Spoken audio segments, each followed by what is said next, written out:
Sam Drury. At Samdrury 11, England held up again by Daryl Mitchell and Tom Blundell after bright start to third test. New Zealand closed on 225-5 after opting to bat first on day one of the third test against England.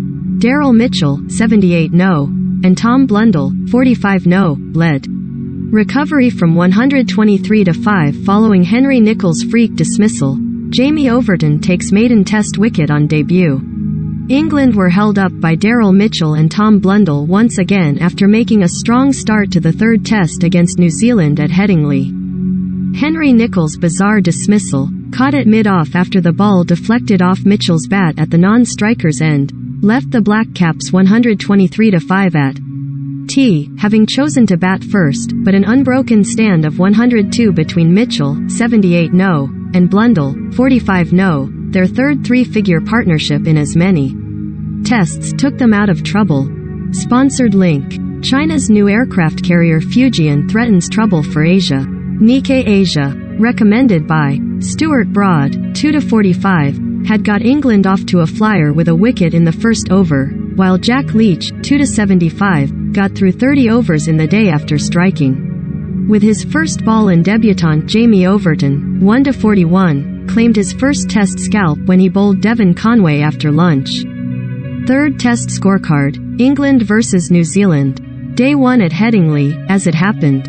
Score summary after day 1. New Zealand 225-5 Mitchell, 78 no, Blundell, 45 no, Broad, 2-45, Leach, 2-75, J. Overton, 1-41. Mitchell had some fortune when England failed to review an LBW decision that would have seen him gone cheaply, and he made it count, reaching stumps within sight of a third hundred of the series as New Zealand closed on 225-5. Broad gets England off to perfect start. With the sun shining and a gleaming white deck, conditions appeared perfect for batting, and England would have been steeling themselves for a long day in the Instead, they were celebrating within 6 deliveries as Broad ended a testing opening over with the wicket of Tom Latham, 0, the left-hander caught by Joe Root at first slip after poking at one that straightened just enough to find the edge.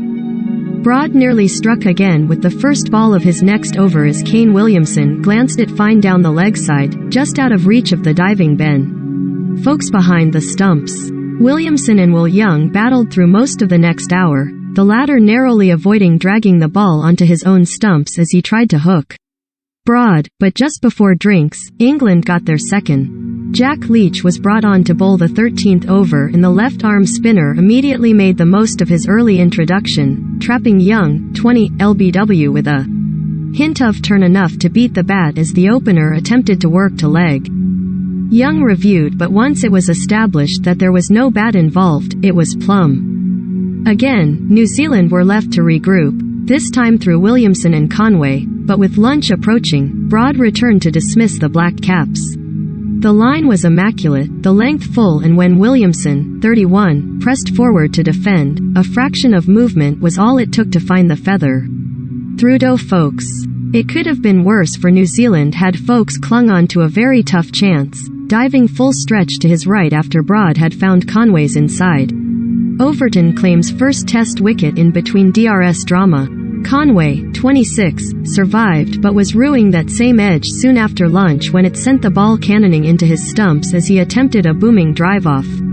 It was a big moment for the England debutant, a first test wicket to help settle the nerves after an up-and-down opening spell in the morning session. Just prior to that, England thought they had got Nicholls as Matthew Potts rapped him on the shin with a big in-swinger.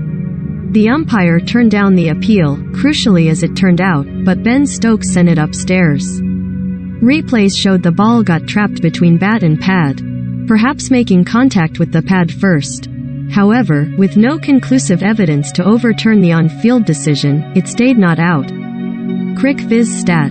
Only Steve Smith, 56.00, and Marnus Labuschagne, 55.33. Average more against good-length deliveries in tests than Henry Nicholls, 54.00, since the New Zealander left-hander made his debut in February 2016. DRS was crucial later in the session, but this time it was England's decision not to use it that cost them. Potts pinned the in-form Mitchell with an in-swinger, but despite a vociferous appeal, umpire Erasmus shook his head and Stokes opted against sending it. Had he done so, Mitchell would have been on his way for 8 with 3 reds on ball tracking, hitting halfway up middle. Nichols suffers freak dismissal on the stroke of tee. But if Mitchell's luck was in, Nichols, 19, having dug in for 99 balls to thwart England throughout the afternoon, found he was clean out on the stroke of. The left-hander thumped the ball back at Leach, but Mitchell could not get out of the way quickly enough and the ball hit his bat and looped up to Alex. Lee sat mid-off. A complete freak of a dismissal. The early sunshine had made way for gloomy skies as England returned for the evening session faced with a familiar challenge, breaking a partnership between Mitchell and Blundell. Not for the first time in the series, it was a problem for which England struggled to find a solution. Both batters were assured at the crease, steadily accumulating runs as the home side rotated their bowlers. Mitchell and Blundell were spared the threat of Stokes though, with the England captain seemingly not fit to bowl, leading to lengthy spells of twin spin. Leach at one end, Root at the other. A real rarity on day one of a test match, particularly at the traditionally seam-friendly Headingley. The 6th wicket stand had passed 50, and so too had Mitchell, before the Black Caps' progress was briefly halted by a shower that forced the players off for 20. Upon the resumption, England swiftly burnt another review for a catch down the leg side as Overton bowled to Mitchell. Ultraedge showed the ball flicked off the thigh pad rather than the bat. The second new ball was taken but the Kiwi batters held firm. The economical Potts, 0-28, came closest to breaking the stand when Mitchell skewed the ball leg side but it fell just short of the fielder at short mid-wicket. Stats of the day. Jamie Overton and his twin brother Craig are the second set of twins, and first set of male twins to play Test cricket for England. Jill Powell played a Test for England women in 1979 and her twin sister Jane played 6 Tests between 1984 and 1990. 6 pairs of twins have previously played Test cricket. Steve Zealand, Alex. Both played Tests for Australia but not together. Jill. Twitter. Due to your consent preferences, you're not able to view this. Privacy options. Watch the second day of the third LV equals insurance test between England and New Zealand, at Headingley, live on Sky Sports Cricket from 10:15 a.m. on Friday.